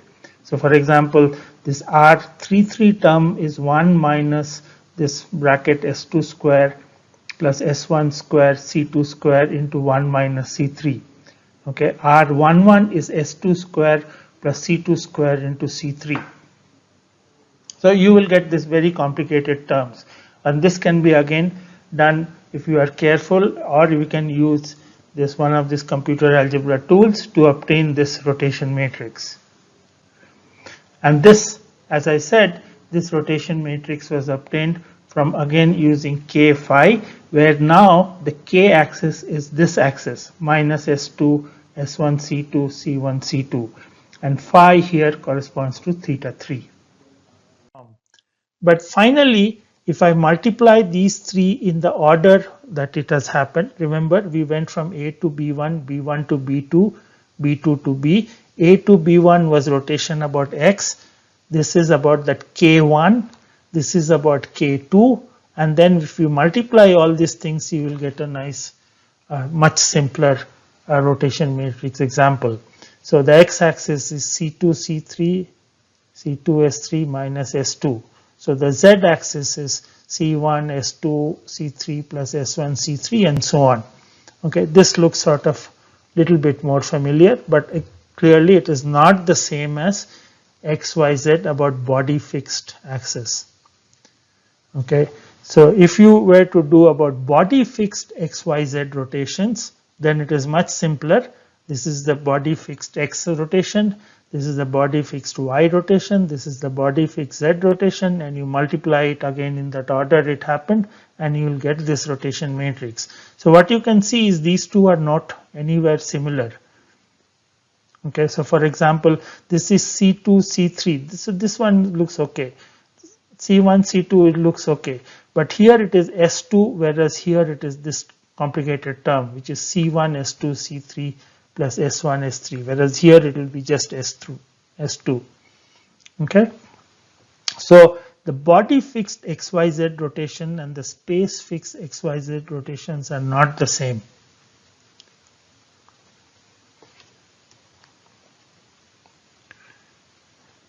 Okay. So space fixed XYZ rotation is different from body fixed XYZ rotations. However, they are related. This is a very interesting observation. So if you were to take the body fixed XYZ rotation matrix, replace all theta I1, 2, 3 by minus theta I, and then transpose the resultant matrix, you will get the space fixed rotation matrix. Okay, and this can be proved. So if you think about it, if I rotate about the space fixed x-axis by theta 1, then y axis by theta 2, then z axis by theta 3, followed by x axis by minus theta 1, followed by body fixed y axis by minus theta 2, and body fixed z axis by minus theta 3, it will bring B back to A. Okay, you can draw it yourself and see. So hence this order of matrix multiplication R xa theta 1, ya theta 2, za theta 3, followed by xa minus theta 1, yb1 minus theta 2, z b2 minus theta 3 will give you identity. And what is Rx minus theta 1? It is nothing but the inverse of the matrix. Okay, so more details of this you can see in this book by Kane and Levinson. So hence rotation matrix obtained from space fixed XYZ rotation is same as rotation matrix obtained from ZYX, okay, and vice versa. So this is in many books that you say that if you do XYZ, then if you invert, sometimes they invert the order, they will say this is same as ZYX, and this is what is exactly happening. So body fixed XYZ is same as space fixed ZYX and vice versa. Okay, and you can get similar results for rotations about two distinct axes. So just let's look at in pictorially what is happening with rotations about three angles. So if you have XYZ body fixed, so first I rotate about X, then I rotate about the moved Y, and then I rotate about the moved Z. Okay, so this is XA, XB1 is same, then I rotate about YB1, then I rotate about ZB2. So you can count the number of lines. So these are the x-axis, y-axis, and z-axis. So what you can see is there are three x-axis. One is XA, XB, then XB, and then XB2, and so on. Similarly, there are 3 y-axis lines and there are 3 z-axis lines. If you have rotations about 2 distinct axes, body fixed, which is z, y, z, so meaning what? First rotation is about z, then it is rotated about the new y, and then it is rotated about the finally again the new z or the moved z. So you can see that there are 2 lines about z, and there are 3 lines about y, and there are 4 lines about z, okay, for the x-axis. If you see space fixed, on the other hand, what you can see is the first rotation is about x, so there is one xa and xb1 is same. Then the next rotation is about ya, and the third rotation is about za. So you can see the number of lines. So there are 4 lines in y, there are 4 lines in z, okay, and there are 3 lines in x. Actually, 2 of these are coincident here. So the reason why this picture is drawn here is you can get a good geometric feel as to how many different lines are there in each one of these different kinds of Euler angles, rotations, and they are different. Okay. So this is 3, this is some 3, 2, 4, and this is 4, 4, 3. Okay, and this is mentioned here. So x, y, z body fixed, 3 lines seen along each x, y, and z. Z, y, z, 2 for z, 4 for x, 3 for y. X, y, z, 3 for x, 4 for y, and 4 for z. Okay. So let's look at some examples. So these examples were all created in MATLAB. So we will quickly go through them. So let's see this cube, again the dice, and the original configuration is in this form. So the top one is 1, this is 4, and this is 5. And in the other 3 views you can see what the other views. So the bottom will be 6, which is shown here, and this side will be 3, which is shown here, and so on. So if I rotate about x axis, it will look like this. So if I rotate by 60 degrees, so x, b, and the same new x are at the same place. The y and z looks like this. So now you can see that you see a different faces. You see 1, 2, and 4 is same, but you see 1, 2, and something else is happening. If you rotate now about y-axis by 45 degrees, it will look like this. So you see 2 second face, 1 face, and a little bit of, maybe the 4th face. So it looks different. And finally, if I rotate about z by minus 75 degrees, it looks like this. So these angles were chosen randomly. So there is a program which is available, which you can rotate this cube or this dice and see how it looks like. And you can see that these rotations are different depending on which way you rotate and what is the sequence of rotations. So here is a initial configuration, here is the final configuration, and this is what it looks like. So we have rotated about x-axis by 60 degrees, then about the moved y-axis by 45 degrees, about the original x-axis, y-axis by 45 degrees, and the original z-axis by minus 75 degrees. Okay, and this is what it will look like, the initial and the final configuration. And here is a video which shows how these rotations are happening.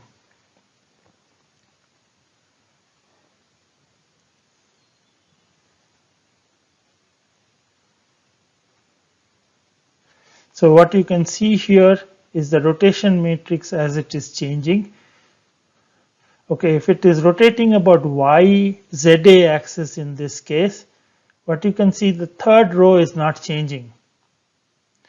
Similarly, when it was rotating about the x-axis, the third row. So in space-fixed rotations, the rows will not change. So for Z rotation in space fixed, the third row was not changing. X rotation, first row was not changing. Now let's look at body fixed XYZ. This is the original configuration. This is, I'm rotating about X axis by 60 degrees. Then I'm rotating about Y axis by 45 degrees. And then I'm rotating about Z axis by minus 75 degrees. Okay, so we are using the same angles as in the space fixed, but in one case it is about the original X, Y, and Z, reference XA, YA, ZA, but now it is about XB, YB, ZB. So again, you can see that the initial configuration is this. We started with the same initial configuration, and then the final configuration looks like this, and the rotation matrix is this. Okay, and again you can see this video. So if you watch a little bit carefully, if you are rotating about XB, the column vector XB is not changing. It is still staying 1, 0, 0. And next you will see that when it is rotating about YB, the second column is not changing. The second column, remember, is for the Y axis. And third is when we are rotating about the moved Z axis, the third is not changing. The first two columns are changing.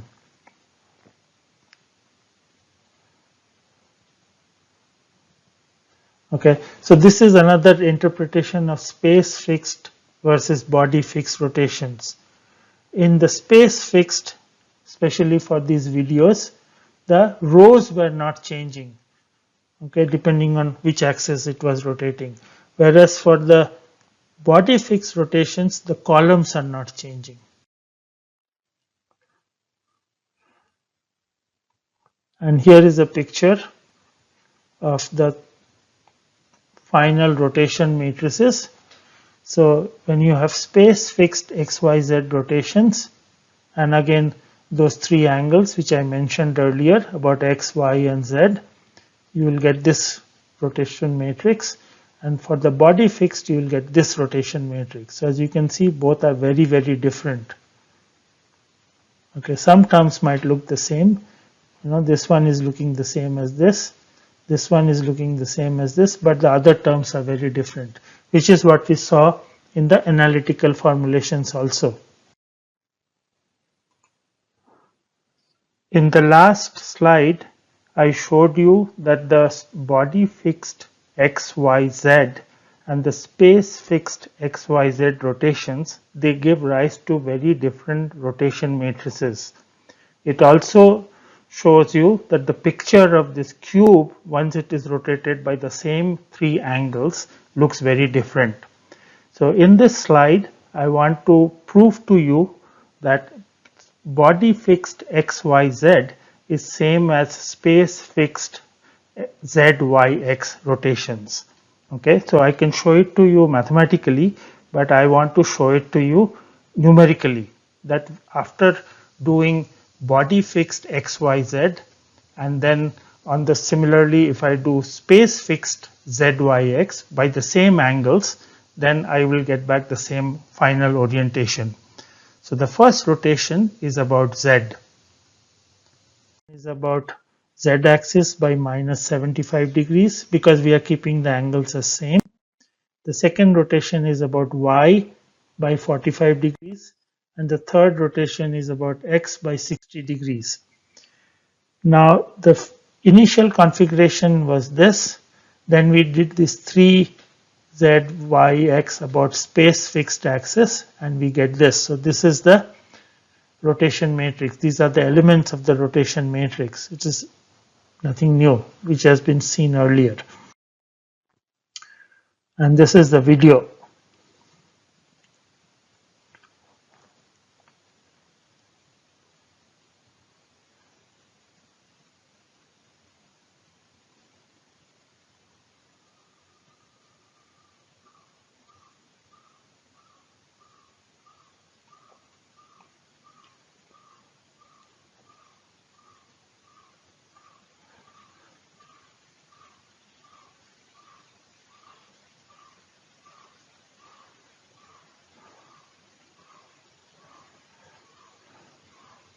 So note again, if it is space fixed, the first row wasn't changing.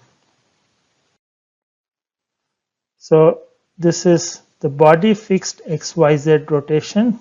It comes to this. Okay. And the space fixed ZYX rotation looks like this. So both looks very exactly the same. Okay. And the rotation matrix is this. So at least numerically you can verify yourself, of course for those three angles which I chose, that body fixed XYZ is same as space fixed ZYX. And similar results we can, or numerical simulations we can do for body fixed rotations, which is ZYZ. In this case again, this is the original configuration, and we are going to rotate about body fixed Z, then Y, and then Z. So Y is the new Y and Z is the final, again after second rotation, whatever is the Z. Okay, so let's pick these angles, Z by 30 degrees, then Y by 60 degrees, and Z by 90 degrees. Okay, this is what it will look like. And again, this is the initial configurations 154, and after those three rotations of 30, 60, and 90, it looks like this. Okay, and this is a video of the body fixed ZYZ rotations. So remember, I said Euler angles can be both about 3 distinct axes and about 2 distinct axes. So these are examples of 2 distinct axes. And again, you can see that when it is rotating about the Z axis, the last row column does not change. In space fixed, the row does not change numbers in the row. In body fixed, the column does not change.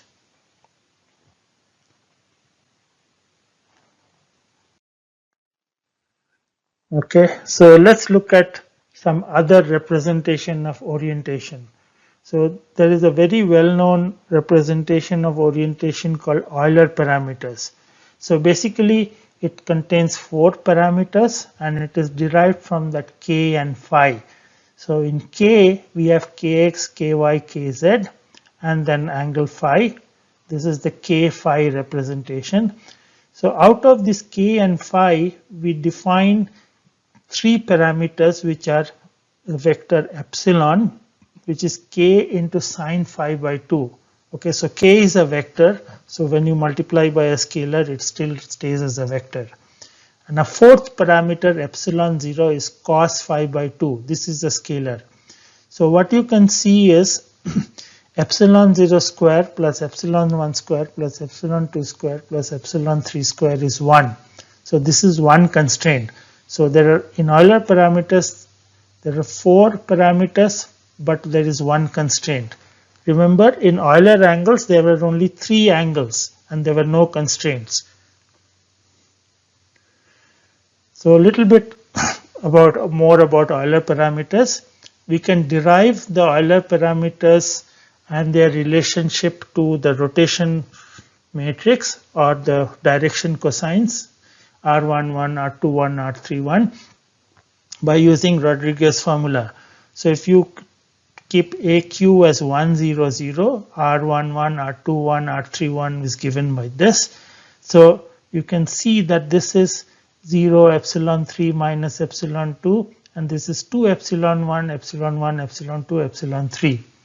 Okay, so R11 is given by this expression, which is epsilon square 0 square plus 1 square minus epsilon 2 square minus epsilon 3 square.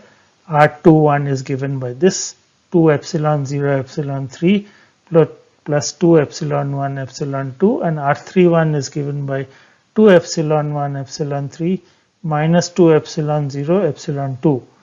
Okay, and we can obtain for all the other direction cosines by choosing AQ as 0, 1, 0 or AQ as 0, 0, 1.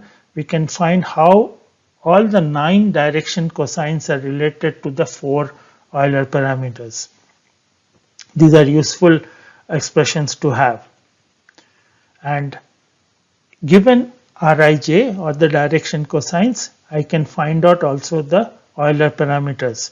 So previously, given the Euler parameters, I can find out Rij's. So we are going from, so for example, if all the epsilon 0, epsilon 1, epsilon 2 and epsilon 3 is given, I can substitute on the right hand side and get R12, R22, R32 and so on. We can also do the reverse.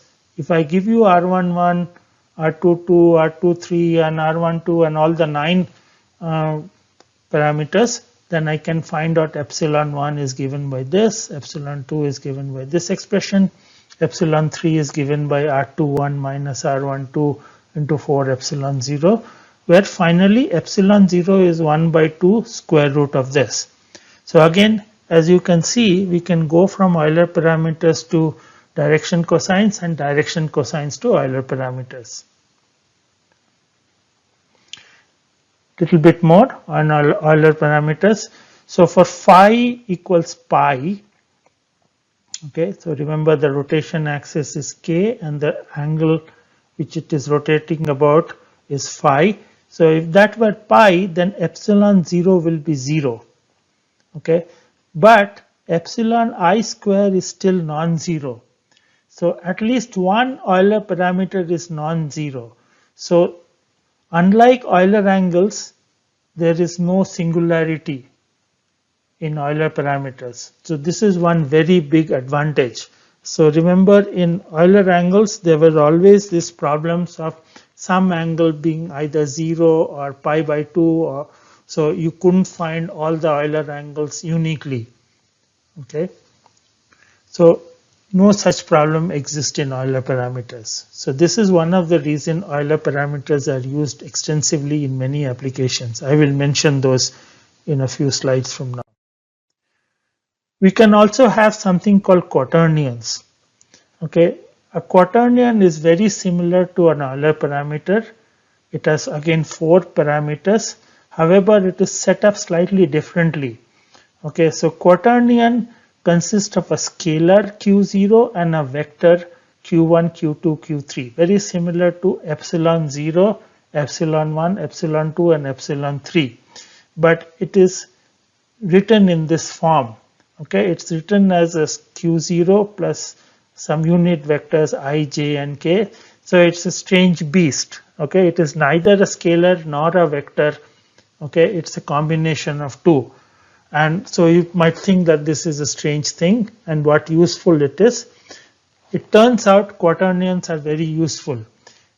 You know, they have some useful ways of looking at rotations. So if you have something, 2 quaternions, the product of this is also a quaternion. The conjugate of a quaternion is also defined. Conjugate is some sense like an inverse. Okay, so q bar is q0 minus q1i minus q2j minus q3k, and q into q bar is the square of this. Okay, so basically it's an approach. Quaternions were an approach to see whether rotations, instead of using matrices, can we do it like in some sense like vectors. It is not really a vector, because it has a scalar and a vector part, but there are some nice properties. Okay, so a vector p, which is px, py, pz or xyz, is a quaternion with q0 equal to 0. And if you have this q bar or some of the squares of the elements of a quaternion as 1, this is called as a unit quaternion. And unit quaternion represents the orientation of a rigid body in R3. Okay, remember, a rotation matrix with 9 elements represents the orientation of a rigid body in 3D space. Whereas a quaternion with this condition, a unit quaternion, represents orientation of a rigid body in 3D space. Okay, there are also some other nicer properties. For example, in a unit quaternion Q, P, Q bar. So Q bar is the conjugate. Okay, P is a vector, and Q, P, Q bar is a rotation of P about Q1, Q2, Q3. So remember, we had this k axis, and then we had a phi angle about rotation of that, and then q went to q bar. Okay, so here the same, you can think of it as q p q bar, where p is this vector. If you do this operation, then it is rotation of this vector p about q1, q2, q3. Okay, quaternions like Euler parameters do not have singularities associated with Euler angles. Very, very big advantage. Quaternions are extensively used in motion planning of robots, especially for orientation of the tool. So I want a robot tool to follow a straight line, but then the welding tool which it is carrying must be oriented in some place, in some particular way. Okay, so then we use quaternions. It is also used in attitude control of spacecraft simply because it doesn't have singularities. It is also used in computer graphics and animation, and it turns out also in quantum mechanics. So in quantum mechanics, instead of scalar and vector, 2x2 matrices called polyspin matrices are used. Okay, so I don't want to represent it as Q0, Q1, Q2, and Q3, where Q1, Q2, Q3 are along I, J, and K, and Q0 is a scalar, but then they use 2x2 matrices. So a general quaternion can also be expressed in terms of these four 2x2 matrices. So you can have Q0 into an identity matrix, Q1 into, here this I is imaginary number, square root of -1, Q2 is again 0, 0, but 1 and -1, and then Q3 is 0, 0, I and this. So this also represents a quaternion. Okay, and these three matrices are very similar to the cross product of vectors, unit vectors in I, J, and K. Okay, so whatever you want to do with I, J, and K, you can do sort of similar things with these three matrices. And this form of quaternions are used in quantum mechanics. So as I said, quaternions can be used for rotations, and here is an example which shows how this dice, again the same dice, if I represent it using quaternions, what happens?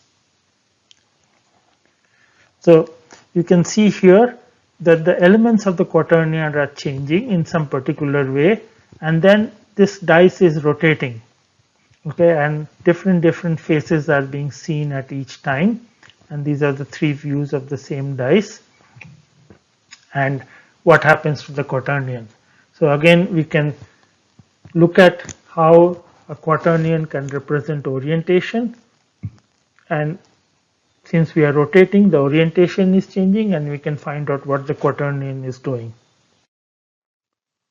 So in summary, the orientation of a rigid body in 3D is specified by three independent parameters.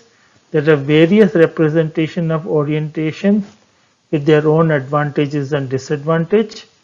A rotation matrix has 9 directions cosines or 9 Rijs plus 6 constraints. There are lots of variables, okay, and there are constraints, but this is very useful or ideal for analysis. So you can think that if you have a multiple set of rigid bodies connected to form a mechanism, and you have rotation matrix for all these 5 different rigid bodies, you will have to deal with 45 Rijs and 30 constraints. So it's a lot of effort. If you have this axis and angle form, kx, ky, kz, and angle, you have 4 parameters plus 1 constraint, which is a unit vector. This is useful to get insight into what are called screws, twists, and wrenches. These are for advanced kinematics, okay, of rigid bodies. Euler angles are very, very useful because they have 3 parameters and no constraints. So as I said, for those 5 rigid bodies which made up some mechanism, I have only 15 parameters to worry about. I don't need this 45 plus 30 constraints. However, although it's a minimal representation, it contains this singularity. And also we should know which sequence of Euler angles we are using, because XYZ or ZYX or XYX, depending on what sequence you are using, the rotation matrix will be different. And then you have these Euler parameters and quaternions. They all have 4 parameters plus 1 constraint. They are similar but not exactly same as this angle axis form. Okay, there are no singularities and they are very extensively used in various kinds of motion planning. More importantly, I can convert from any representation to another representation. So remember, k, x, ky, kz and phi is given. I can find out all these rij's, all these direction cosines. And from this rotation matrix, I found out the eigenvalues and eigenvectors, and I found out that k, x, ky, kz corresponds to the eigenvector corresponding to the real eigenvalue 1, and phi was obtained from some e to the power plus minus I phi, and likewise for all others.